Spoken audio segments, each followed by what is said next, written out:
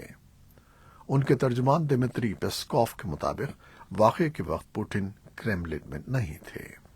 جمعرات کو کریملن کے ترجمان دمتری پیسکوف نے دعویٰ کیا تھا کہ حملے کا فیصلہ امریکہ نے کیا اور یوکرین نے اسے انجام دیا۔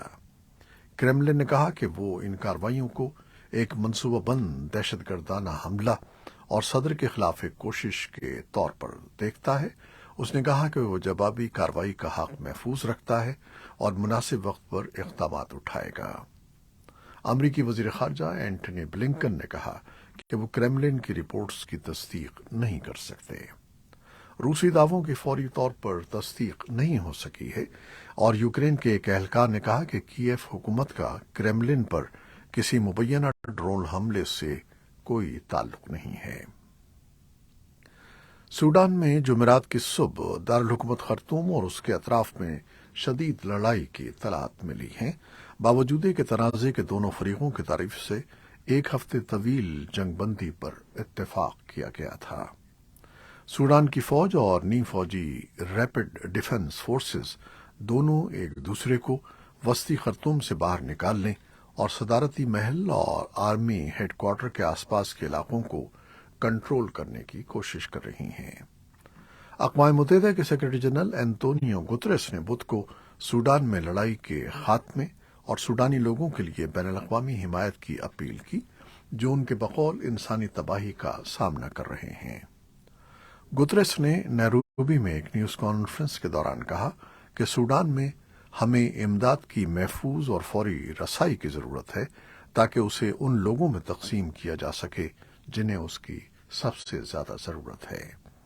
سوڈان کی وزارت صحت کا کہنا ہے کہ 15 اپریل سے شروع ہونے والی لڑائی کے دوران 500 سے زائد افراد ہلاک اور 5000 کے قریب زخمی ہو چکے ہیں۔ International Federation of Red Cross اور ریڈ کریسنٹ سوسائٹیز نے جمعرات کو کہا کہ اس نے 2 لاکھ لوگوں تک امداد پہنچانے کے لیے سوڈانی ریڈ کریسنٹ سوسائٹی کی مدد کے لیے ایک ہنگامی اپیل شروع کی ہے۔ اسرائیلی فوج نے کہا ہے کہ اس نے اسرائیلیوں پر مہلک حملے میں ملوث 3 فلسطینیوں کو ہلاک کر دیا ہے۔ فوج نے ایک بیان میں کہا ہے کہ یہ افراد گزشتہ ماہ مغربی کنارے کی یہودی بستیوں کے قریب ایک کار پر حملے میں ملوث تھے۔ اس واقعے میں ایک برطانوی نژاد اسرائیلی خاتون اور ان کی 2 بیٹیاں ہلاک ہو گئی تھیں۔ فوج کا کہنا ہے کہ وہ جمعرات کی صبح مقبوضہ مغربی کنارے میں نابلوس شہر میں داخل ہوئی، جہاں مسلح تصادم کے دوران 3 ملزمان مارے گئے، جن میں سے 2 کے بارے میں اسرائیل نے دعویٰ کیا ہے کہ وہ حماس کے عسکریت پسند تھے۔ فلسطینی وزارت صحت نے بھی ان تینوں افراد کی ہلاکت کی تصدیق کی ہے۔ امریکہ کی ریاست جارجیا کے شہر ایٹلانٹا میں فائرنگ کے واقعے میں ایک مشتبہ شخص کو گرفتار کر لیا گیا ہے۔ حکام کا کہنا ہے کہ گرفتار شخص امریکی کوسٹ گارڈ کا سابق اہلکار ہے۔ بدھ کو ایٹلانٹا کے ایک طبی مرکز میں فائرنگ سے ایک خاتون ہلاک اور 4 زخمی ہو گئے تھے۔ پولیس کا کہنا ہے کہ مشتبہ شخص کو ایک خفیہ افسر کی نشاندہی پر واقعے کے کئی گھنٹوں بعد حراست میں لے لیا گیا۔ یہ تھیں وہ خبریں جو فیس بک لائیو پر ہم نے آپ کے لیے پیش کی۔ ہماری ویب سائٹ، یوٹیوب اور پوڈ کاسٹ پر یہ بلیٹن آپ کے لیے پوسٹ کر دیا جاتا ہے۔ آپ ہمارے بلیٹن کو شیئر کرتے ہیں اور اپنے کمنٹس میں اپنی محبتوں اور دعاؤں کا اظہار کرتے ہیں، جس کے لیے ہم آپ کے فرداً مشکور ہیں۔ اپنی ان کوششوں کو جاری رکھیے گا۔ کیمرامین سید اسفر امام اور نیوز ایڈیٹر بہجت جیلانی کے ساتھ خالد حمید کو بھی اجازت دیجیے گا۔ اللہ حافظ۔